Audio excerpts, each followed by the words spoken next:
read the Quran so much. And these are what I have learned from the Quran. I lifted them up from the Quran, from the glorious Holy Quran. It says here, killing of innocent people has no place in Islam. Listen, murder is strictly forbidden in the Quran. Because in the Quran, chapter 6, verses 151 says, "Take not life which God has made sacred, except by way of justice and law. Thus does He command you that you may learn wisdom." Holy Quran, chapter 6, verse 151.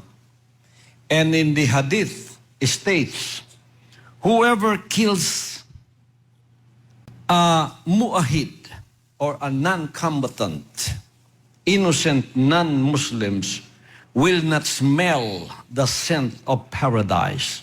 Bukhari. The Hadith says, whoever kills a mu'ahid, meaning a non-combatant, innocent non-Muslims, will not smell the scent of paradise. Bukhari. And in the Quran says, there is no compulsion in religion. You cannot be forced to take religion or to believe in religion. The right way has become distinct from error. Surah Al-Baqarah, chapter 2, verse 256. In the Islamic law forbids aggressive warfare. The Quran says, but if the enemies incline towards peace, do you also incline towards peace and trust in God? For He is the one who hears and knows all things. Holy Quran, chapter 8, verse 61. If your enemies are inclined toward peace, you have to also be inclined towards peace. They are making peace with you, be also at peace with them. According to the Sunni tradition, Abu Bakr al-Siddiq, the first caliph, gave these instructions to his armies, and I quote, "I instruct you in 10 matters," he said. "Do not kill women, children, the old, or the infirm.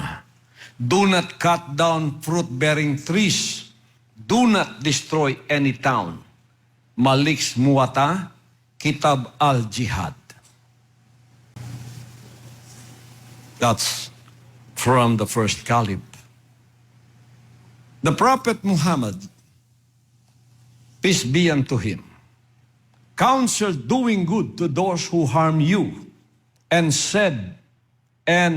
is said to have commanded, and I quote, this is from Prophet Muhammad, "Do not be people without minds of your own, saying, if others treat you well, you will treat them well. And that if they do wrong to you, and if they do wrong you, will do wrong to them. Instead, accustom yourselves to do good if people do good, and not to do wrong even if they do evil." Al-Tirmidhi. The Quran, the Holy Quran, demands of believers that they exercise justice towards people even where they have reason to be angry with them. And do not let the hatred of a people prevent you from being just. Be just, that is nearer to righteousness. The Holy Quran, chapter 5, verse 8. I studied the Quran very well.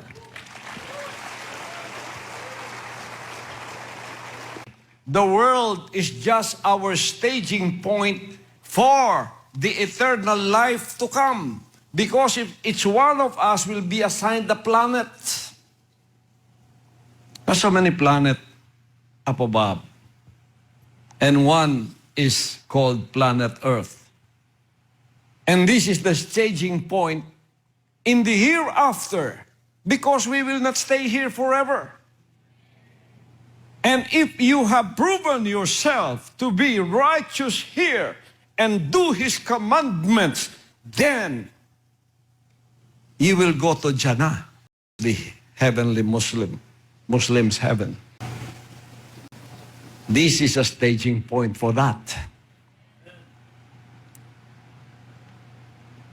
So what will you be in the hereafter depends on how you conduct yourselves here.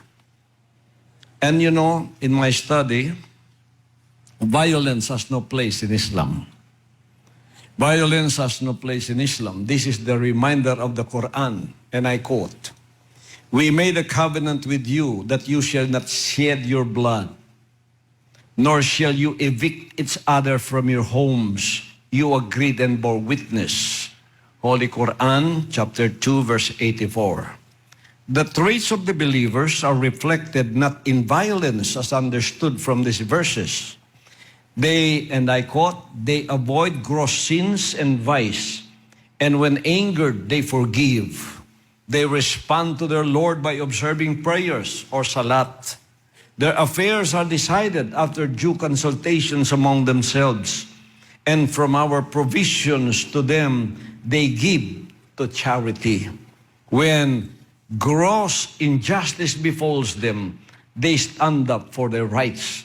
Although the just requital for an injustice is an equivalent retribution. Those who pardon and maintain righteousness are rewarded by God. He does not love the unjust." Certainly, those who stand up for their rights when injustice befalls them are not committing any error. The wrong ones are those who treat the people unjustly and resort to aggression without provocation. These have incurred a painful retribution. Resorting to patience and forgiveness reflects a true strength of character. In the Holy Quran, chapter 42, verses 37 to 43. Innocent people are victims of violence. Killing innocent people is prohibited and condemned. Holy Quran, chapter 17, verse 33, chapter 6, verse 151, and chapter 25, verse 68. One such verse states, and I quote, "You shall not kill any person, for God has made life sacred, except in the course of justice. If one is killed unjustly, when we give his heir authority to enforce justice, thus he shall not exceed the limits in avenging the murder. He will be helped." Quran, Holy Quran, chapter 17, verse 33. Suicide bombing, which is part of violence, is also prohibited as understood from this verse. And I quote, "O you who believe, do not consume each other's properties illicitly. Only mutually acceptable transactions are permitted. You shall not kill yourselves. God is merciful towards you." Holy Quran, chapter 4, verse 29. Suicide bombing is not permitted. You shall not kill yourselves. Grossness of murder can be understood from this verse, and I quote, "Because of this, we decreed for the children of Israel that anyone who murders any person who had not committed murder or horrendous crimes, it shall be as if he murdered all the people. And anyone who spares a life, it shall be as if he spared the lives of all the people.